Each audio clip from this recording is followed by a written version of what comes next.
Alright, magandang gabi po sa inyong lahat mga kababayan, Batang Maynila to it's. Guys, itong nasa ating screen ay isa po sa nakapasa sa 2025 bar exams. Pero bago natin pag-usapan si Kuya, si attorney, ayan mga kababayan, bagong abogado. Tingnan muna natin yung resulta po ng 2025 bar examinations. Ito po yung top 20 examinees. Ayan mga kababayan, kasi alam nyo pag sa bar exam, pagalingan po yan ng mga eskwelahan. Sa amin kasi sa engineering, hindi masyadong hype katulad ng pag bar exam. Sayang sana nag-bar exam na lang pala ako. Dapat nag-abogado na lang ako para at least na ipagtatanggol ko ang tama. Hindi yung mali. Pero alam niyo mga kababayan, sabi nila, ito sabi nila, mahirap daw mapunta sa langit itong mga abogado eh. Kasi, kahit maliraw, ipinagtatanggol. Ganun po yun mga kababayan eh. Kasi pag kliyente mo, kinuha kang kliyente, kahit alam mo na may kasalanan, ipagtatanggol mo pa rin. Ganun ba yun sa mga abogado? O meron talagang namimili ng kliyente? Kasi nakita ko si Topacio. Si Topacio. Lahat ang pinagtatanggol niya, yung mga kriminal eh. Pero mga big time naman. Kaya maraming galit kay Topacio kasi nga pinagtatanggol niya yung mga kriminal. At sabi nila, etong si Topacio ay magaling na abogado pero laging talo. Hindi ko alam kung totoo yan, pero yun lang naririnig ko sa mga marites. Ayan po.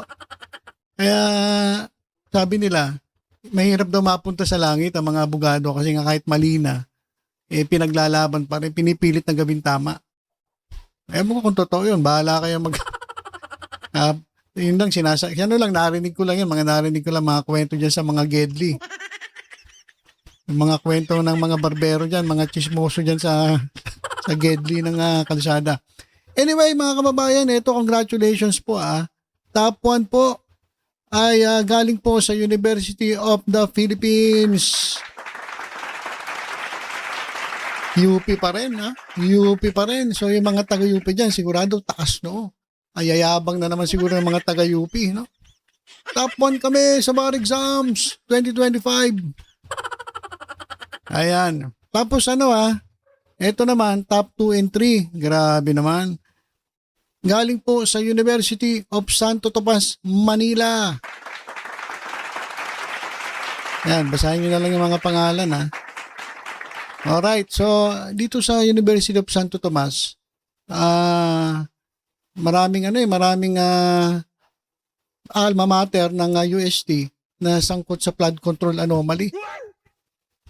Kung hindi ako nagkakamali si Villanueva, si Engineer Alcantara, sino pa ba? May mga taga-UST daw yun eh. Correct nyo nga po ako kung mali, pero alam ko taga-UST yun, kaya tinatakwil ng mga taga-UST yung mga yan eh. So ito mga kababayan mga bagong abogado ng UST, top 2 and 3. Tapos number 4, De La Salle, Lipa, Batangas. Grabe, congratulations ito na naman, number 5, University of Santo Tomas, Manila na naman. So, tatlo na sa top 20 ang University of Santo Tomas. Pang-anim, University of San Jose Recoletos, Ateneo de Manila University. Ayan, congratulations. Number 7, University of Santo Tomas na naman, Maynila. Number 8, University of the Philippines. Number 9, University of La Salle Incorporated. Number 10, UP na naman. Number 11, Arellano University. Number 12, University of the East. Number 13, UP na naman. Number 14, Bukidnon State University. Ito yung mga pangalan ng mga eskwelahan na nasa probinsya. Kaya saludo po ako sa inyo diyan po sa mga taga-probinsya.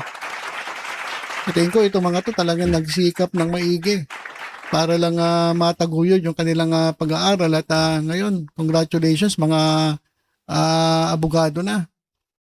Number 15, UP na naman. Number 16, University of Santo Tomas, Legazpi Aquinas. Sabi nun sa Supreme Court, yung nag-announce kanina, pinsan daw ito ng UST Manila, itong Legazpi Aquinas. Okay, number 17, Arellano University. Number 18, Ateneo de Manila University. Number 19, University of the Philippines. At number 20, University of the East. So, congratulations po sa lahat ng mga top 20. Pero magaling talaga ang UP, mga kababayan. Number 1 pa rin. Kaya yayabang ng mga taga-UP ngayon. Taas noo yung mga taga-UP. Pero ang dami rin Ang dami talaga ng University of Santo Tomas, Manila. Congratulations din sa inyo. Pero ito, dito ako bumilib, mga kababayan. Dito ako bumilib. Kay bossing, kay attorney. Pakinggan natin yung kwento ni attorney. Grabe to, mga kababayan. Matutuwa po kayo dito. Pang-labing-isa niyo po ito. Okay, grabe. So, naka-11 take bago niya nasungkit. Yung tamang sagot. Hindi, tama naman siguro yung iba niyang sagot. Hindi lang siya umabot doon sa passing grade. Pero ngayon, 2025, walang congratulations. On the 11th try, nakakuha po niya yung passing grade. At siya po ay bago ng abogado. Grabe naman yan. Ilang taon na ba? Ilang taon na si attorney? Kaya sa mga iba dyan na hindi try lang. Hanggat buhay, may pag-asa. Yan. Nagbigay pa ng payo si kuya. Hanggat buhay, may pag-asa. Ayan. Di ba? Hanggat may buhay, may pag-asa. Hindi yung hanggat may buhay, may kurakot. Dapat hindi po ganun Hindi po ganun, mga kababayan. Habang may buhay, mangurakot. Habang may buhay, magnakaw. Wag po ganun Wag po ganun Habang may buhay po, may pag-asa. May pag-asa po.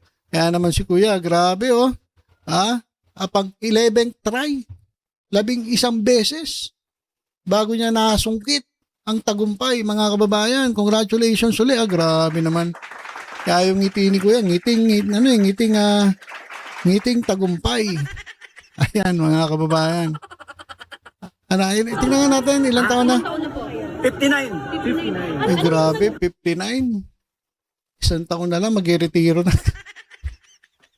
Hindi, 59. Mga kababayan, abogado, wala namang limit yan, di ba?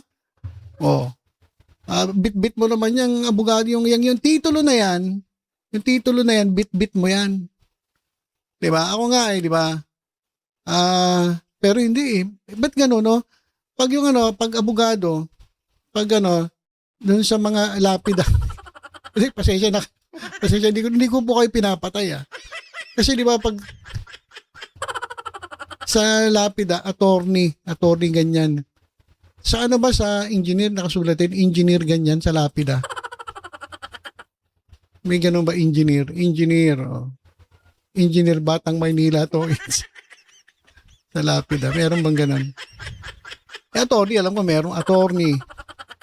So, importante yun Iba walang nakaduktong sa pangalan Mr. lang Mr. Mrs. Diba? Mr. Mrs. Iba talaga yung may attorney. Grabe. Attorney Bagong Bayan. Attorney Kurakot. Diba? Maganda, may pangalan Engineer ng engineer flood control. Diba? Iba talaga may titulo. So mag-aral po kayo maigi. Kaya sabi nga ni attorney, hanggat buhay, may pag-asa. So 59 years old grabe, congratulations. Congratulations, 59 years old. Grabe talagang tsinyaga ni kuya. Bakit siya nagtyaga? Bakit siya nagtyaga? Udyok sa inyo na mag-try. Kasi ako, wala namang mawawala Gusto ko sana na some of my children, ma-encourage ko to take. Ito naman si kuya, but some of your children lang. Dapat lahat na ng children mo, matawag dito, ma-inspire sa'yo. Hindi some of your children. Kaya baka excited lang masyado si kuya kaya nagkamali ng banggit. Sabi niya, some of my children ay ma-inspire. Dapat lahat ng anak mo. Di ba? Ana? Law course, para panglabing isa ka. Ang labing isa niyo po ito. Kaya sa Okay, ay, naulit na. So kay kuya, kay bossing, kay attorney, congratulations ha. Congratulations sa'yo. Alam mo, attorney, hindi rin nabagit yung pangalan niya eh. Ano ba pangalan nito? Ayun, Eduardo Rivera Reo. Attorney Eduardo Rivera Reo. Ayan, mga kababayan. Kahit 11 beses mo pa tinake yan, walang nangyari, walang pagbabago kasi attorney ka pa rin. Diba? Naging attorney ka na. Attorney Eduardo Rivera Reo. Congratulations. Oh. Meron dyan eh. Baka yung mga dyan, meron dyan. Mga matatalino. Tapos, magagaling. Pero, ang nangyayari naman, hindi nagiging mabuting abogado. Nagiging napapariwara. Imbis na tumulong sa mahihirap, talagang iba yung tinakbo ng kanilang karera. Di ba? Tingnan mo to yung kapag wala kang Rolex, saka wala kang Gucci, hindi mo siya pwedeng sagot-sagutin, hindi mo siya pwedeng sitahin. Di ba? Yung si attorney, yung buwang ba yun? Attorney nga, pero buwang naman. Di mas okay na ako dito kay attorney Reo. Di ba? Na alam ko kasi yung iba yung mindset niya. Sana bossing, attorney makatulong ka po sa mga kliyente mo yung talagang naaapi. Hindi po yung kunin yung mga kliyente yung mga nangaapi. Tapos ipagtatanggol mo pa. 'Di ba? Sana yung yung talagang maging maganda ang iyong career. Hindi katulad ng iba na ang yayabang na akala mo kung sino, pero mo hindi mo pwedeng sitahin. Wala ka namang Gucci. Wala ka namang Rolex. Ay yabang. Nasabihan tuloy nung isang associate justice ba 'yon? Na wala namang yan eh. Hindi naman daw talaga legal luminary. Inamin naman niya sa sarili niya, hindi naman ako legal luminary. Pero ayan mga kababayan, congratulations kay attorney Eduardo Rivera Reo, 59 years old na sa ika-11 take niya ay pumasa po siya sa abogasya at ngayon ay ito na. Attorney Eduardo Rivera Reo. Wow. Congratulations, sir. Sana na-inspire mo yung lahat ng anak mo, hindi lang yung some of your children. Baka nalito lang siya. Excited di ba? Kaya nalito lang siya. Okay, so yun lang mga kababayan, na-share ko lang. Sa lahat po ng pumasa sa bar exams ngayong 2025, congratulations po sa inyong lahat. Wag po kayo tutulad dun sa isang congressman na magaling po sa bar.